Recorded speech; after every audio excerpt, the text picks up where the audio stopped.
So here's a question. Are comic books science fiction?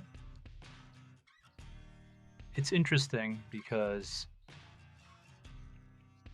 many people think that they're not, that they're more fantasy. I would argue that they are.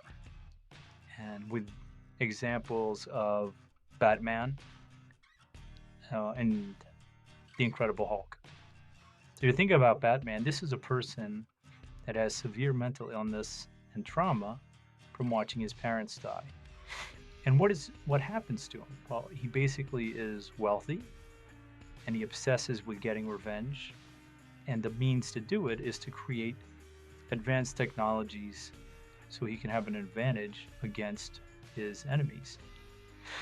That's pretty remarkable. And he does it in such a way that is to inspire terror among his enemies. So there's a mental kind of almost condition or mental aspect to that as part of wanting to destroy his enemies. While he may look fantastical, I think he certainly is grounded deeply in science, uh, especially with the creation of technologies. Now, with Bruce Banner, the Incredible Hulk, one could easily argue that this is science fiction. We're talking about a person that wanted to use gamma rays, gamma radiation, to increase his strength. And of course, the human side of that is that it did, but it also created a burden for him. And so there's kind of the human aspect to that, the human struggle. Again, it's interesting that it falls into a more medical field where it's an obsession, it's a transformation, it's a genetic transformation into something that is green and something unusual and that can't be actually controlled, something he could barely bottle up, and requires, in many ways, mindfulness to keep down because he needs to be calm.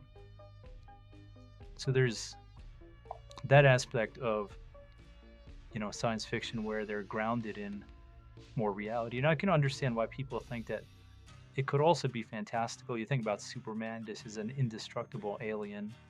Not really much there in science fiction. Even the Guardians of the Galaxy stuff, you can say this is space opera, but I kind of prefer more rooted and grounded examples. Think about the Punisher again. What is the Punisher other than an anomaly for revenge for those that have hurt you and hurt your family? So, and that again, this is a person who's obviously unwell. He's looking to kill everyone because they killed his family. And yet we cheer that person on. So that's something to consider. I just want to end on this note with in the movie Unbreakable, Mr. Glass says that all comic books are rooted in some myth, and that myth is generally rooted in reality and a kernel of truth. So let's think about that. If it's in a kernel of truth and then it's explained through some scientific transformation, usually, then wouldn't that make it science fiction? Would love to hear your comments. Thanks for listening.